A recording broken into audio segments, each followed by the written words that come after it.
Hello friends, welcome to Radhisworld. ഇന്ന് നമുക്ക് easy ആയിട്ട് ഒരു ചിക്കൻ റോസ്റ്റ് തയ്യാറാക്കാം. അപ്പോൾ അതിനാവശ്യമുള്ള സാധനങ്ങൾ എന്തൊക്കെയാണെന്ന് നോക്കാം. ഇവിടെ ഞാൻ 1 കിലോ ചിക്കൻ നന്നായി കഴുകി ഇതാ ഇത്രയും വലുപ്പത്തിൽ കഷ്ണാക്കി വെച്ചിട്ടുണ്ട്. പിന്നെ ബാക്കി ഇത്രയും പൊടികളും സാധനങ്ങളും ഒക്കെയാണ് ആവശ്യമുള്ളത്.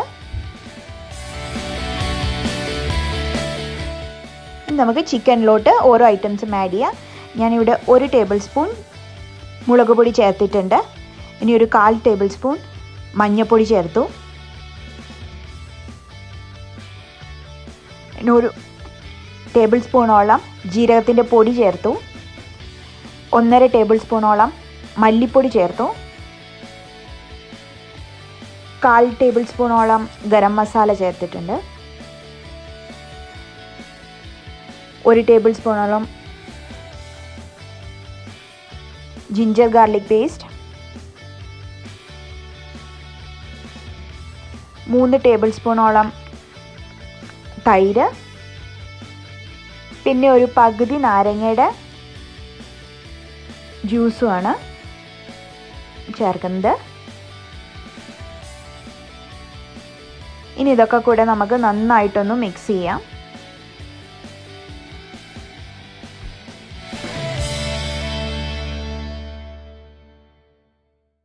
അതിൻ്റെ കൂടെ തന്നെ നമുക്ക് ആവശ്യത്തിനുള്ള ഉപ്പും ആഡ് ചെയ്യാം. അങ്ങനെ ഇതൊക്കെ കൂടെ നന്നായിട്ട് മിക്സ് ചെയ്ത് വയ്ക്കാം.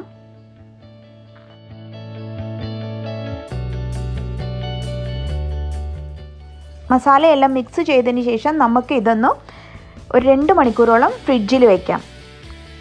2 മണിക്കൂറിന് ശേഷം നമുക്കത് ഫ്രിഡ്ജിൽ നിന്ന് പുറത്തെടുത്ത് ഒരു പാൻ ചൂടാക്കി ആവശ്യത്തിനുള്ള ഓയിൽ ആഡ് ചെയ്യാം. അതിനുശേഷം നമുക്ക് ഈ ചിക്കൻ പീസസ് ഓരോന്നെടുത്ത് ഓയിലിലേക്ക് ആഡ് ചെയ്യാം. അപ്പോൾ കൊണ്ട് ഞാനിതിൽ അധികം ഓയിലൊന്നും ആഡ് ചെയ്തിട്ടില്ല. ഇനി ബാക്കിയുള്ള മസാലയ്ക്ക് കുറച്ച് വെള്ളം ആഡ് ചെയ്ത് നമുക്ക് ചിക്കനിലേക്ക് ഒഴിക്കാം. വേറെ ഇനി വെള്ളം ഒഴിക്കേണ്ട ആവശ്യമൊന്നുമില്ല. ഇനി നമുക്കിതൊന്ന് അടച്ചു വെച്ച് വേവിക്കാം. ഒരു 10 മിനിറ്റിന് ശേഷം നമുക്കിതൊന്ന് തുറന്ന് ആ ചിക്കനൊക്കെ ഒന്ന് മറിച്ചിട്ട് കൊടുക്കാം.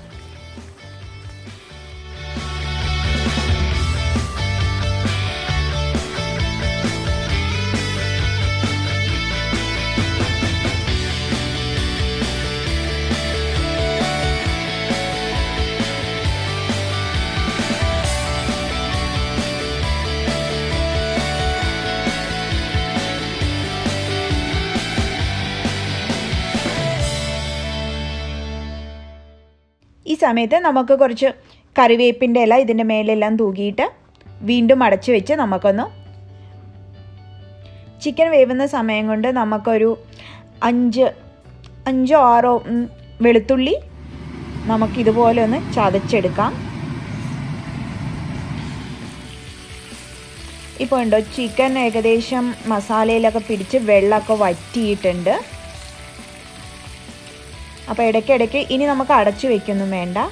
അപ്പോൾ സമയം നമുക്ക് ചിക്കനിൽ നിന്ന് ഓയിൽ വന്നിട്ടുണ്ടാവും. ആ ഓയിൽ നമുക്കൊരു ബൗളിലേക്ക് മാറ്റാം.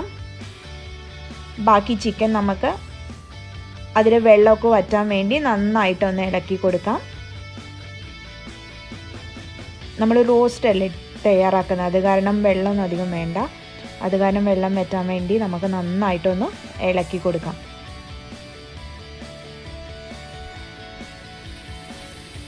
എന്നിട്ട് ആ ഓയിൽ നമുക്ക് ചിക്കനിൽ നിന്ന് എടുത്ത ഓയിൽ നമുക്ക് വേറൊരു പാനിലേക്ക് ഒഴിച്ച് ഈ നമ്മൾ ചതച്ച് വെച്ച വെളുത്തുള്ളി നമുക്ക് ഇതിലൊന്ന് മൊരിച്ചെടുക്കാം.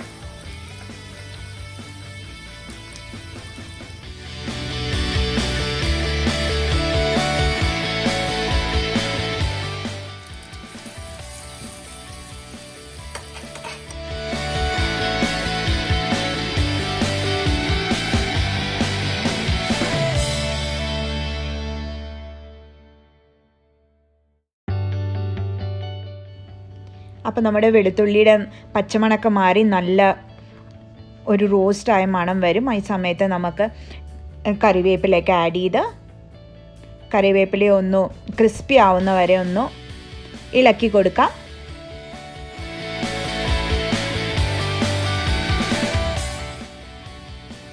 ഇതപ്പോൾ കണ്ടില്ലേ, നമ്മുടെ വെളുത്തുള്ളിയുടെ കളറൊക്കെ മാറി ചെറുതായിട്ടൊരു ബ്രൗൺ ആയിട്ടുണ്ട്. അതുപോലെ തന്നെ കറിവേപ്പിലയൊക്കെ നല്ല ഒരു ക്രിസ്പി ആയിട്ടുണ്ട്. ഇത് നമുക്ക് ഈ ചിക്കൻ റോസ്റ്റിൻ്റെ മേലെ ആഡ് ചെയ്യാം.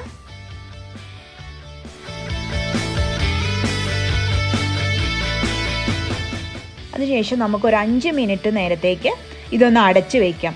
ആ വെളുത്തുള്ളിയുടെയും കറിവേപ്പിൻ്റെ ഇലയുടെയൊക്കെ ആ മണം ചിക്കൻ റോസ്റ്റിൽ പിടിക്കാൻ വേണ്ടിയിട്ടാണ്.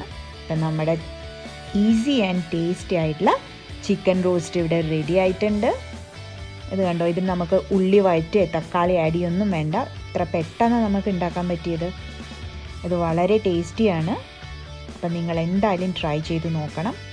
നിങ്ങൾക്ക് എൻ്റെ ഈ റെസിപ്പി ഇഷ്ടമായിട്ടുണ്ടെങ്കിൽ please like and subscribe. Thank you.